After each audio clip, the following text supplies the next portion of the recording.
ตั้งแต่มือที่เฮาเลิกกันตัดขาดสัมพันธ์เรื่องคอยกับเจ้านับแต่มือที่อายกลายเป็นแฟนเก่าใจมันเฝ้าคิดทอดเจ้าอยู่บ่ลืมน้ำตาซึมย้ำคือพอความหลัง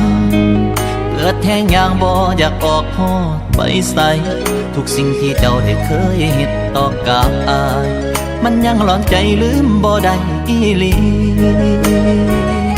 หักมาหลายปีบอกเคยภัยสีห้องหัวใจอายก็มีเพียงเจ้า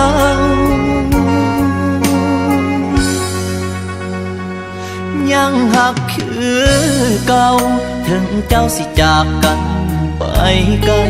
รู้ว่าเจ้าไปมีแฟนใหม่แต่ว่าใจลืมบ่ได้